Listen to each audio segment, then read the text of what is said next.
சகோதரிகளை நீயத்தை பொறுத்தவரையில் எந்த ஒரு அமலுக்கும் நீயத் ஷர்த்தாகும். எந்த ஒரு அமலா நீங்கள் ஒரு 10 ரூபா காசு கொடுக்க போறீங்க ஒரு ஆளுக்கு சதக்காவா, நீயத் இருந்தால் தான் கபூல். அதான் இஹ்லாஸ் என்று சொன்னேன் ஃபர்ஸ்ட். அப்போ அல்லாவுக்காக இதை கொடுக்குறேன்னு நீயத் வைக்கும், அல்லாவுக்காக இதை செய்கிறேன்னு நீயத் வைக்கும், அல்லாவுக்காக இதை ஸ்டார்ட் பண்ணுறேன்னு நீயத் வைக்கும். அந்த வகையில் நோன்புக்கும் நீயத் ஷர்த்தாகும், அதில் மாற்று கருத்து இல்லை, எல்லாருமே ஏகோபித்தது. ஆனால் ரமலான் நோன்புக்கு முதல் நியத்து வைக்க வேண்டுமா? ஒரு ஃபர்ஸ்ட் முதல் தலைநோம்பண்டைக்கு நியத்து வச்சா போதுமா, அல்லது ஒவ்வொரு நாளும் நியத்து வைக்க வேண்டுமா என்று கேட்டால் கருத்து வேறுபாடு இருக்கிறது. கருத்து வேறுபாடு எப்படி? கருத்து வேறுபாடு, சிலர் சொல்றாங்க முதல் நாள் நான் 30 நோம்பையும் பிடிப்பேன் என்று நியத்து வச்சுட்டா போதும், ஒவ்வொரு நாளும் இனி ரிஃப்ரெஷ் பண்ண வேண்டிய அவசியம் இல்லைன்னு சொல்றாங்க. இன்னும் சில அறிஞர்கள் ஒவ்வொரு நைட்டும் நீ ரிஃப்ரெஷ் பண்ணணும். ரைட், இது பெரிய நீண்ட கருத்து வேறுபாடான விஷயம். இதுல சரியான கருத்து என்ன? வல்லாஹு ஆலம், முதல் நாள் நியத்து வச்சா போதும், ஆனால் ஒவ்வொரு நாளும் அந்த நியத்தை புதுப்பிச்சுக் கொள்வது சிறந்தது. இப்போ உதாரணமா இன்றைக்கு நம்ம நியத்து, இன்றைக்கு ஷவ்வால் என்று வச்சுக்குவோம், இந்த ரமலான் ஃபர்ஸ்ட் என்று வச்சுக்கொள்வோம். இன்றைக்கு நம்ம நியத்து வைக்கிறோம் என்ன? இன்ஷா அல்லாஹ் 30 நோம்பும் யா அல்லாஹ் நான் உனக்காக பிடிப்பேன் என்று நியத்து வச்சுக்கொள்வோம். இப்போ நமக்கு செகண்ட் டே மறந்துட்டு நோம்பு சேருமா இல்லையா? சேரும், இதுதான் சரி. ஆனால் செகண்ட் டே மறக்க வாய்ப்பு இல்லை. ஏனென்றால் எப்படி சஹர் அப்படி இப்படின்னு படுக்கும் போதே அந்த மைண்ட் செட்டோட படுப்போம் ப்ரொசீஜர். ஆனால் சட்ட ரீதியாக நீங்கள் தெரிந்து கொள்ளும் போது முதல் நாள் நியத்து வைத்தால் போதுமானது, மற்ற நாட்கள் கட்டாயம் நியத்து வைக்க வேண்டும் என்ற அவசியம் இல்லைன்றதை புரியும். அடுத்தது சஹருடைய விஷயம். சஹர் செய்வது வலியுறுத்தப்பட்ட ஒரு சுன்னா. தஸஹரு ஃபஇன்ன ஃபி ஸஹூரி பரக்கா, சஹர் செய்யுங்கள், சஹரை செய்வதில் அல்லாஹ் உங்களுக்கு பரக்கத்தை வைத்திருக்கிறான், சஹர் செய்வதில் அல்லாஹ் உங்களுக்கு பரக்கத்தை வைத்திருக்கிறான் என்று நபி ஸல்லல்லாஹு அலைஹி வஸல்லம் சொல்கிறார். சஹர் செய்கிறது பரக்கா. அப்ப சஹர் செய்கிறது சுன்னா முஅக்கதா, சஹர் செய்கிறது பரக்கா.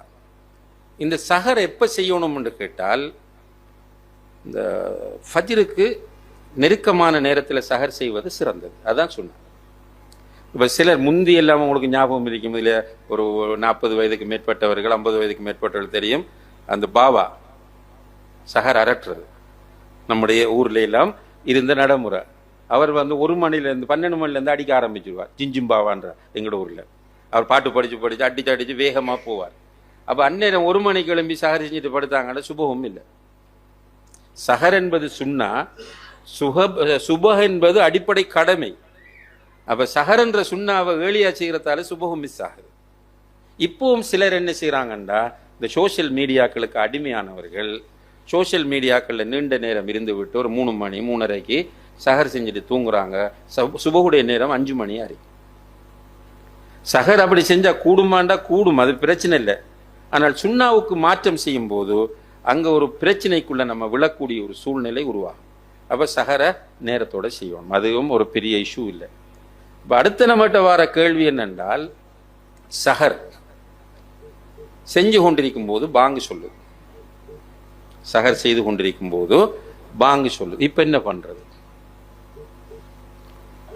நல்லா ஃபுல்லா சாப்பிட்டு முடிச்சுட்டு நியத்து வைக்கிறதா, அந்த நோன்பு ஸ்டார்ட் பண்றதா, அல்லது உடனே ஸ்டாப் பண்றதா?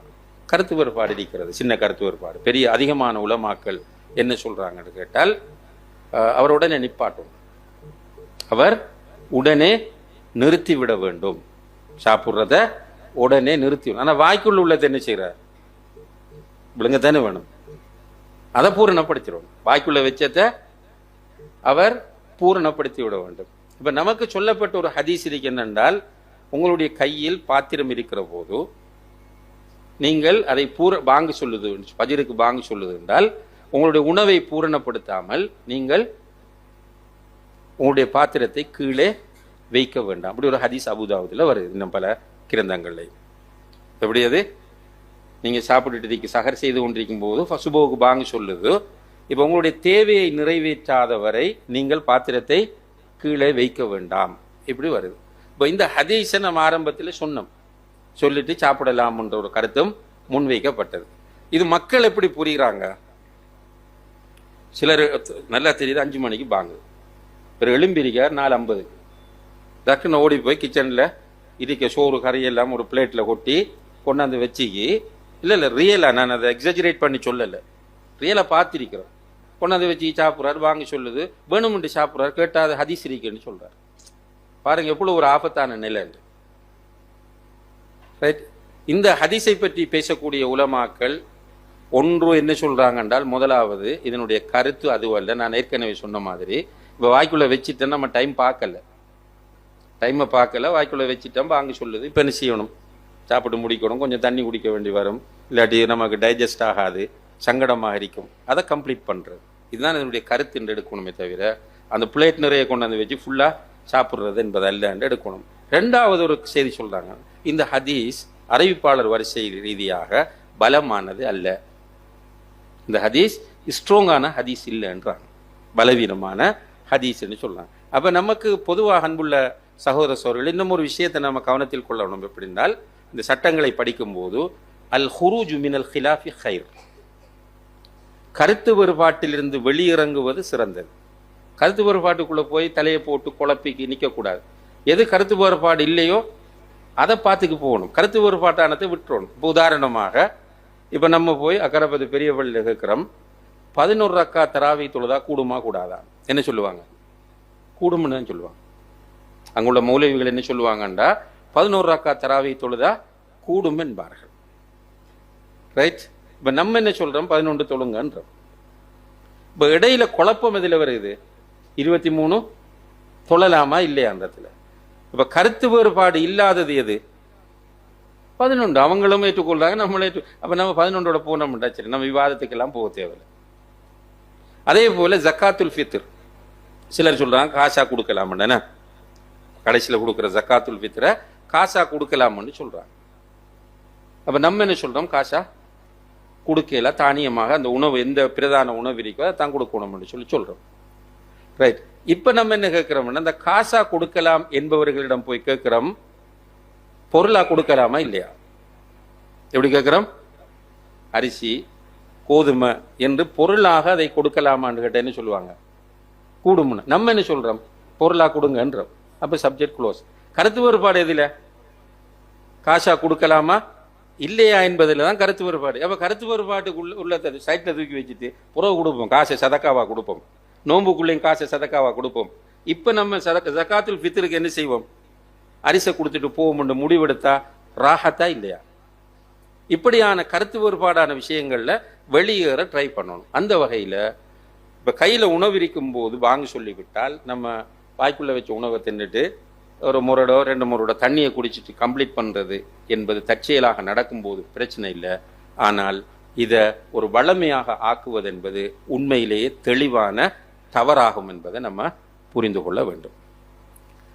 அதே போல அன்புள்ள சகோதர சகோதரிகளை, இப்ப சஹர் செய்து விட்டு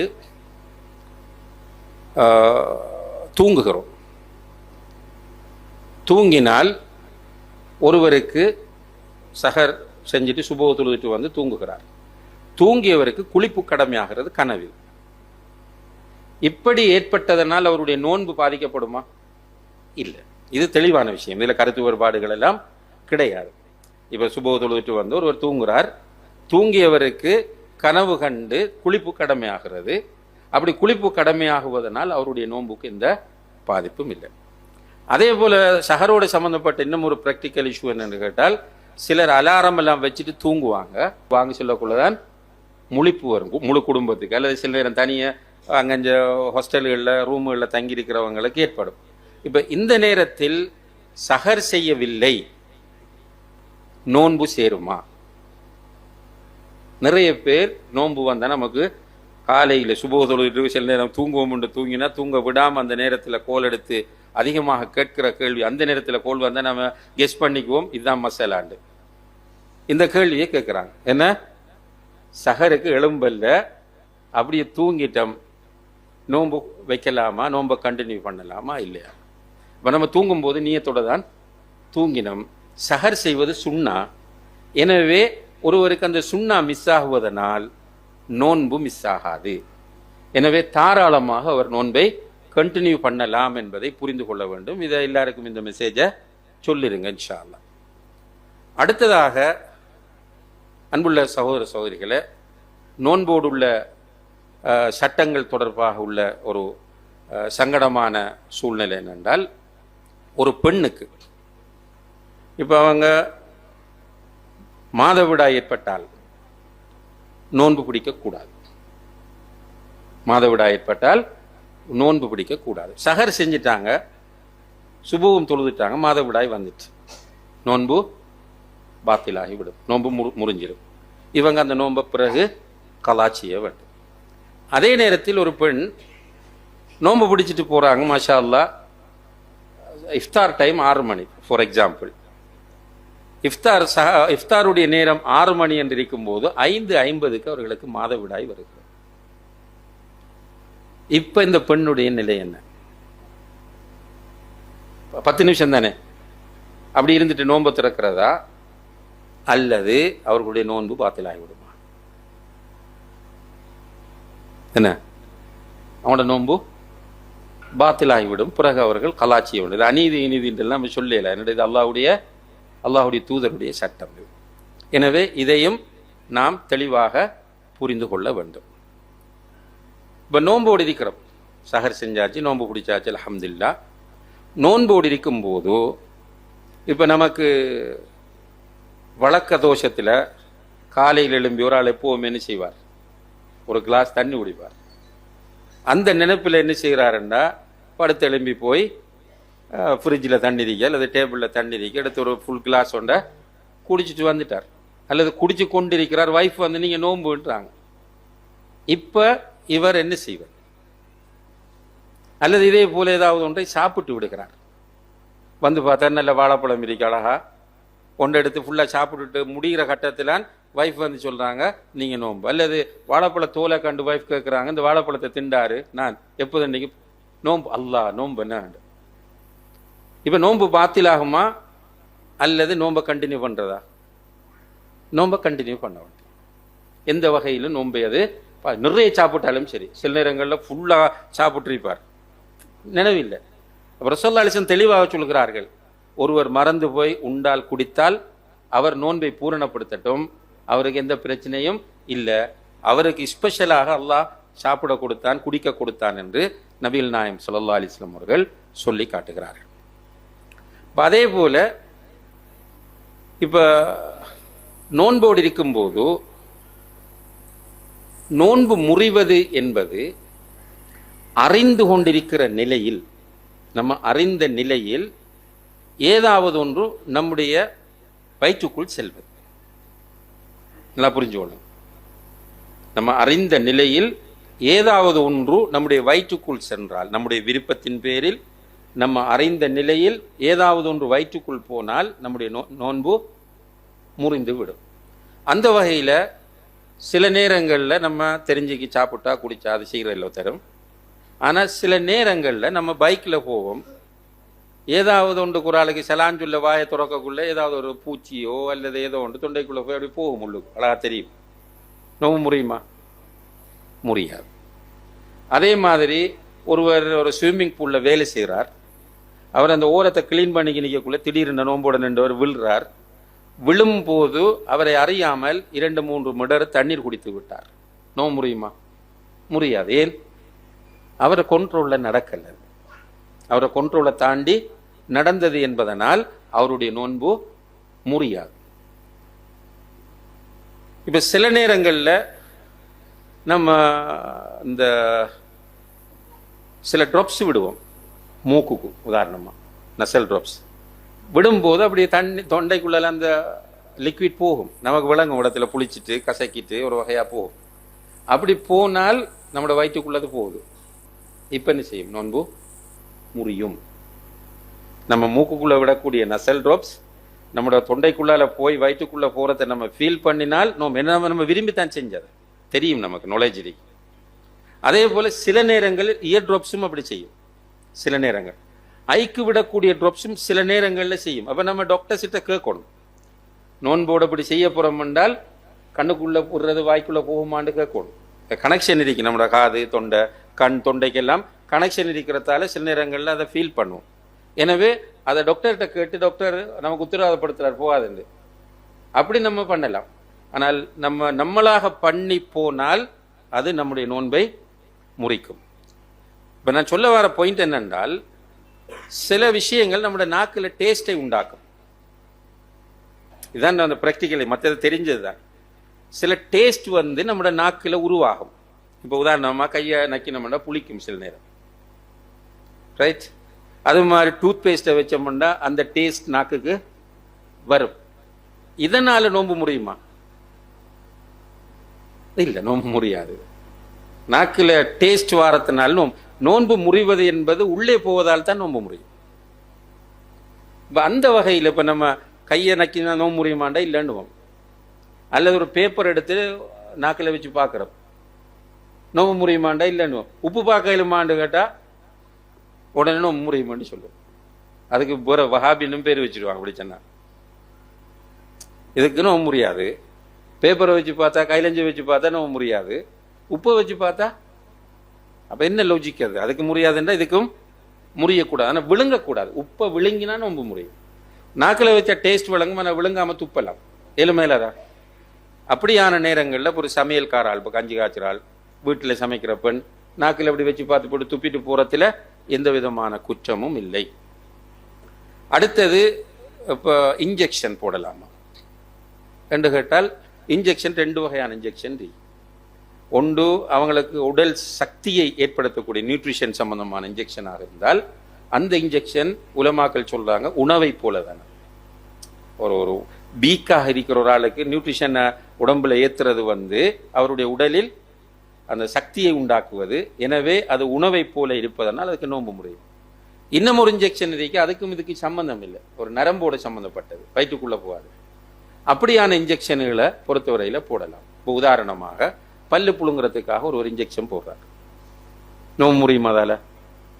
இல்லை. பல்லு புழுங்குறதுக்காக இன்ஜெக்ஷன் போடுவதால நோன்பு முறியாது. அல்லது ஒரு ஆளுக்கு நம்ம ஒரு டியூமர் உண்டு, ஒரு கட்டி ஒன்று இருக்கு, அதை வெட்டணும், டாக்டர்கிட்ட போனால் ஒரு இன்ஜெக்ஷன் போடுறாரு, அதை வெளியே கரைக்கிறதுக்காக வேண்டி, ரைட்? இப்போ இந்த நேரத்தில் இந்த இன்ஜெக்ஷனால நோன்பு முறியுமாண்டால் நோன்பு முறியாது. அப்போ மருத்துவ ரீதியாக உள்ள பல விஷயங்கள். அதே மாதிரி இன்ஹேலர் யூஸ் பண்ணுறது. இன்ஹேலர் 2 வகையாக இருக்கு, அப்படிதான் டாக்டர்? ஒன்று கேஸ், இன்னும் ஒன்று டேப்லெட் போட்டு இன்ஹேல் பண்ணுறது. அந்த கேப்சூல்ஸ் இருக்கு, அதை உள்ள போட்டு இன்ஹேல் பண்ணுவாங்க. அப்போ அந்த நேரத்தில் அது போகும், அந்த கேப்சூல்ஸில் உள்ள சின்ன சின்ன அந்த மைனூட்டாக இருக்கக்கூடிய அந்த பொருட்கள் உள்ளுக்கு போகும், அது நோன்பு முறிக்கும். கேஸாக இருந்தால் அந்த இன்ஹேலரின் மூலம் நோன்பு முறியாது என்பதை நாம் புரிந்து கொள்ள வேண்டும். அதுபோல நோன்போடு உள்ள மிக முக்கியமான இன்னும் ஒரு அம்சம்தான் கர்ப்பிணி தாய்மார்கள், பால் ஊட்டக்கூடிய தாய்மார்கள் நோன்பை விடலாமா என்றது. பிடிக்க முடியுமெண்டா பிடிச்சிட்டு போகிறது, அல்ஹம்துலில்லாஹ். கர்ப்பிணி தாய்மார்களுக்கு நோன்பை பிடிக்கலுமெண்டா பிடிக்கிறது தான் நல்லது, சிறந்தது, அதான் அசில். பால் ஊட்டக்கூடிய தாய் நோன்பு பிடிக்கலுமெண்டா பிடிச்சிட்டு போகிறது தான் அசில். நோன்பு பிடிக்க முடியாமல் போனால் விடையலுமா என்று கேட்டால் விடலாம், நோன்பை விட முடியும். இப்போ விடுற நோன்பை என்ன செய்வது? கலா செய்வதா அல்லது கலா செய்ய தேவையில்லையா? அல்லது கலாவும் செஞ்சு ஃபிதியாவும் கொடுக்கணுமா? அல்லது ஃபிதியா மட்டும் கொடுத்தால் போதுமா என்கிற ஒரு கேள்வி அவ்வப்போது பெண்களிடமிருந்து வந்து கொண்டிருக்கும். இதை பொறுத்தவரையில் உலமாக்கள் மத்தியில் கடுமையான கருத்து வேறுபாடு இருக்கிறது. கர்ப்பிணி தாய்மார்களும் பாலூட்டக்கூடிய தாய்மார்களும் நோன்பை விடலாம் என்பதில் கருத்து வேறுபாடு இல்லை. நோன்பை விடக்கூடியவர்கள் கலா செய்ய வேண்டுமா இல்லையா என்பதில் கடுமையான கருத்து வேறுபாடு இருக்கிறது.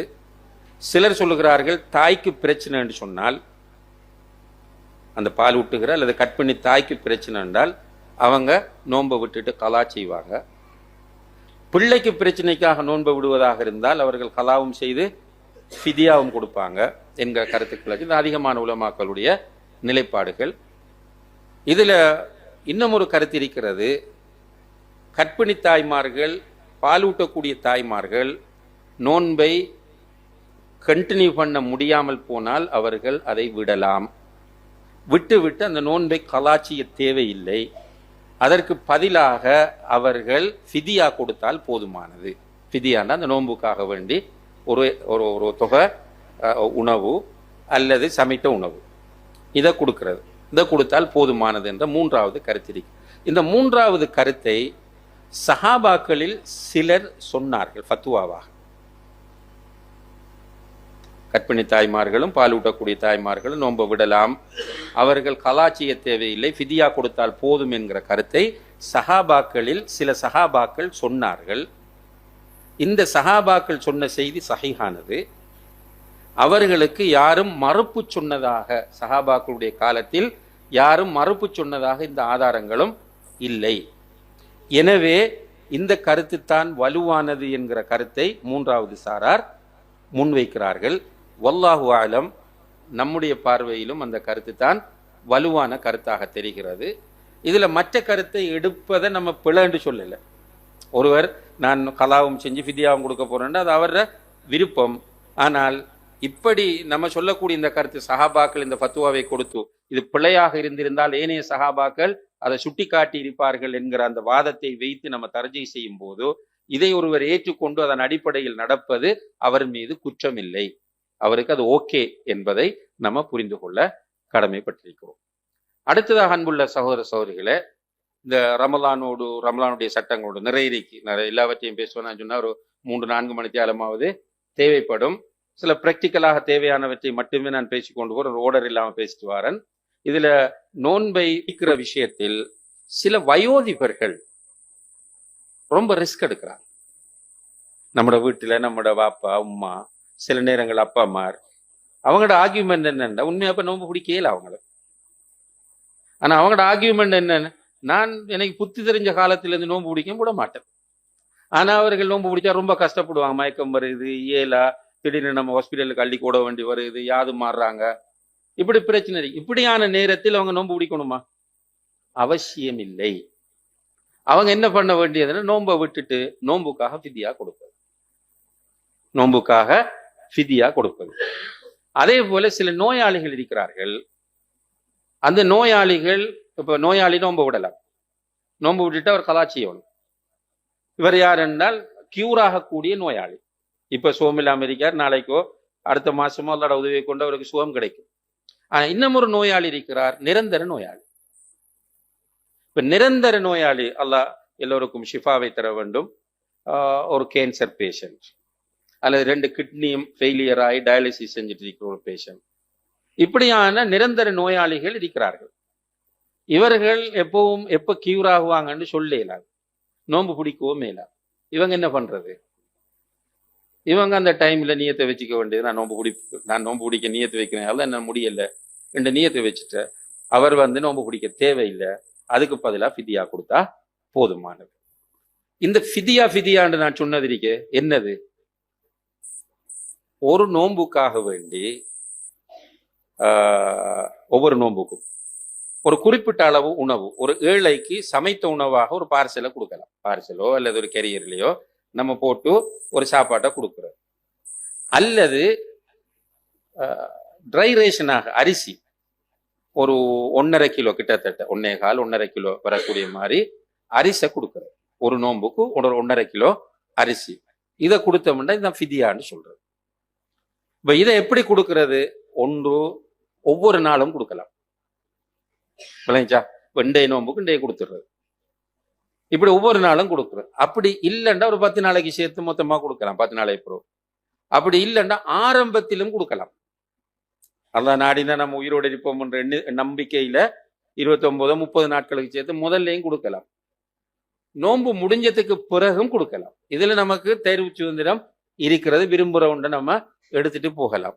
அப்ப இந்த ஃபிதியாவை நம்ம கவனத்தில் எடுத்து செயற்பட்டால் போதுமானது, நம்மளை ரிஸ்க் ஆக்கி கொள்ள வேண்டிய அவசியம் இல்லை. இப்ப நம்ம நினைக்கிறோம் அது பக்தி என்று, அது பக்தி அல்ல. அல்லாஹ் குர்ஆன்ல சொல்றான், வத்தகுல்லாஹ் மஸ்ததாது, உங்களுடைய சக்திக்குட்பட்டவரை அல்லாஹ்வை நீங்கள் தக்வா செய்து கொள்ளுங்கள். சக்தியை மீறி தக்வா செய்ய வேண்டிய அவசியம் இல்லை. நின்று கொண்டு தொழ முடியுமாக இருக்கும் போதுதான் நின்று கொண்டு தொழணும். ஏலாம நம்ம கஷ்டப்பட்டு நின்று தொழுவதை அல்லாஹ் விரும்பல. அல்லது டயர்ட் ஆயிட்டோம்ன்றதுக்கு கைத்தை கட்டி பிடிச்சிட்டு தொங்கி தொல்றதையும் அல்லாஹ் விரும்பல.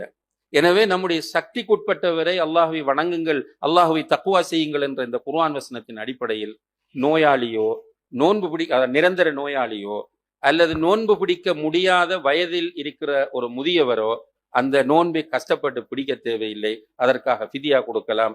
இந்த ஃபிதியா கர்ப்பிணி தாய்மார்கள், நோயாளிகள், நிரந்தர நோயாளிகள், அதே போல இந்த நோன்பு பிடிக்க முடியாத வயோதிபர்கள் எல்லாருக்கும் ஒரே அமைப்பு தான் என்பதை நம்ம புரிந்து கொள்ள வேண்டும்.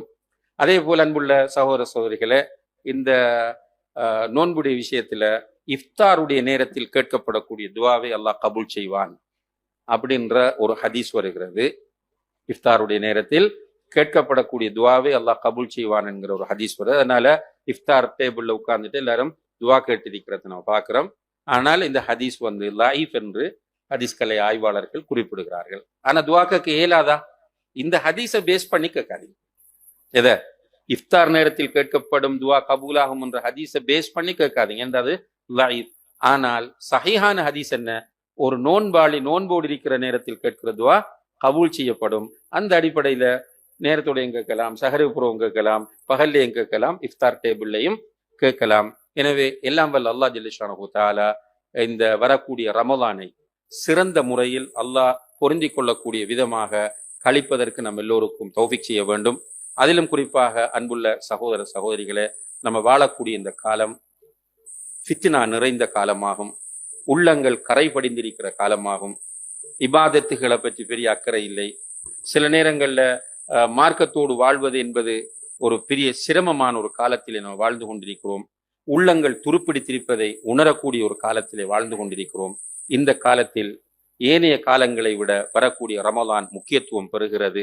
எனவே ஒரு நல்ல நியத்து வைப்போம். என்னுடைய உள்ளத்தில் உள்ள கரைகள் போக வேண்டும், தக்குவா அதிகரிக்க வேண்டும், அல்லாஹோடு நான் நெருங்க வேண்டும், என்னுடைய பாவங்கள் மன்னிக்கப்பட வேண்டும். இந்த மாதத்தில் அல்லாஹுடைய திருப்பொருத்தத்தை நான் பெற்றுக்கொள்ள வேண்டும். அதற்கு அல்லாஹ் எனக்கு உதவி செய்ய வேண்டும் என்று இப்போதிருந்தே நாம் இந்த ரமலானை அடைந்து கொள்வதற்கும் ரமலானில் அமல் செய்வதற்கும் முயற்சி செய்ய வேண்டும். அல்லாஹு தஆலா அதற்கு நம் எல்லோருக்கும் தௌஃபீக் செய்வானாக. வஆஹிரு தஅவானா அனில் ஹம்துலில்லாஹி ரப்பில் ஆலமீன். வஸ்ஸலாமு அலைக்கும் வரஹ்மத்துல்லாஹி வபரகாத்துஹு.